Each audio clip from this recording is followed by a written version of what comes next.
ओम लाओत्सेचा ताओबोध योगदास श्री जयगणेश जोशी यांचे प्रवचन. अज्ञानातील ज्ञानाची जाण. पूर्वी सर्वसामान्य जनांसाठी शिक्षणाचे दरवाजे सताड उघडे केलेले नव्हते. ज्ञान मर्यादित होते. कोणतीही विद्या छात्राची कठोर परीक्षा घेऊनच दिली जात होती. यामुळे छात्राचा विद्या शिकण्यामधील उद्देश समजून घेऊन त्याला विद्या द्यायची की नाही, द्यायची झाल्यास कोणती, किती द्यायची, हे गुरूंना ठरवता येत होते. आता सर्वांना विद्येचे दरवाजे सताड उघडे केलेले आहेत. कोणीही यावे आणि शिकावे. त्यामुळे जो शिकतो तो टाय सूट घालून टेबल खुर्चीवर बसू पाहतो. तिकडे शेतात कोणी राबायचे? मजूर तर मिळेनासे झाले आहेत. पुढारलेल्या देशात किरकोळ कामाकरता नोकर मिळत नाही. स्वावलंबनाने सर्व काही करावे लागत आहे. त्यामुळे यंत्रयुगाचा प्रचार मोठ्या झपाट्याने होत आहे. यंत्रे निर्माण करण्यासाठी कारखान्यांना जमीन लागते. मग शेतजमीन बिगर शेतीची वापरून केली जात आहे. तसेच काही कारखाने प्रदूषणाचेही कारखाने आहेत. याचा पिकांवर दुष्परिणाम होत आहे. पूर्वी धनुर्विद्या भलत्याला शिकवली जात नव्हती. अनेक अस्त्रे शांतताप्रिय, विवेकी अशा काही ठराविक शिष्यांनाच शिकवली जात होती. यामुळे विध्वंस करण्याकडे कल असलेले तसे करू शकत नव्हते. आता शाळेतील मुलांजवळ बंदुका असतात. ते सिनेमात हिंसा पाहतात आणि शाळेत गोळ्या झाडतात. लाओत्से सांगतो की जे लोक ज्ञानाने राष्ट्राचा कारभार करू पाहतात ते राष्ट्राला शाप आहेत.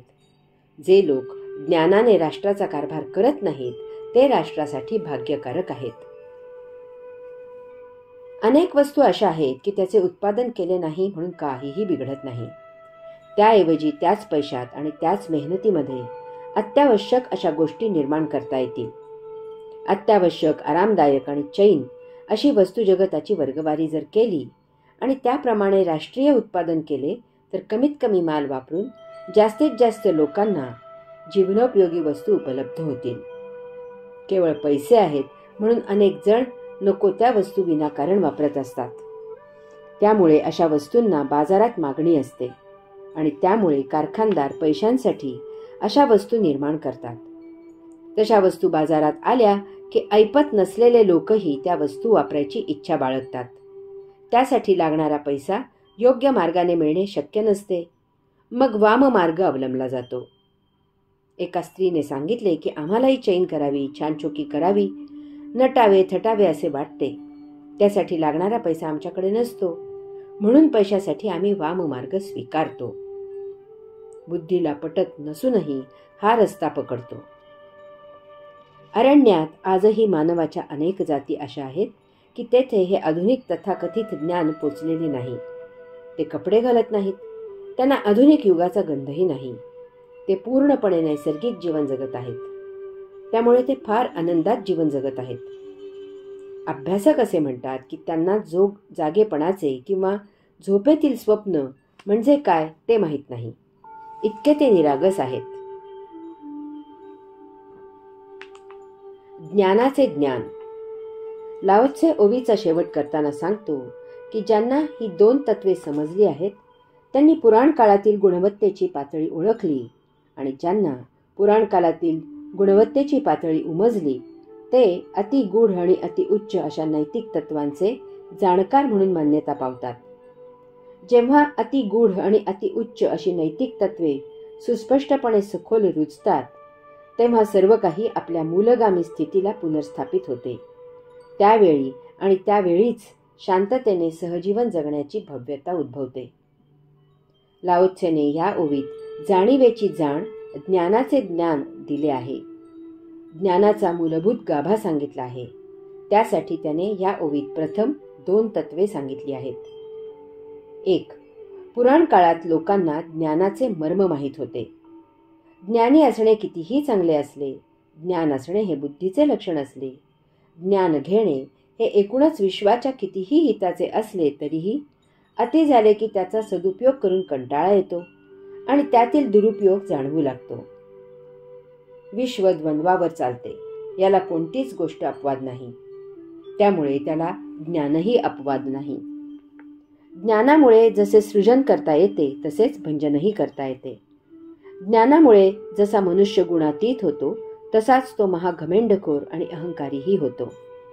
त्यातले त्यात ज्ञानाचा सदुपयोग करणे हे जरा जास्त कष्टाचे काम आहे आणि ज्ञानाचा दुरुपयोग करणे हे त्या मानाने कमी कष्टाचे काम आहे. उदाहरणार्थ, केलेली चोरी पकडण्यापेक्षा चोरी करणे हे त्या मानाने सोपे आहे.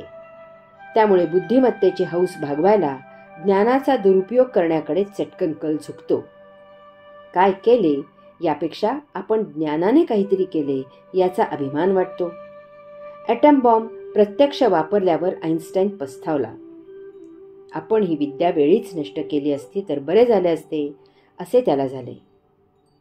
आमच्या ऋषींनी ब्रह्मास्त्रासारख्या अतिविध्वंसक अस्त्रांची विद्या कायम करता लुप्त करून टाकली.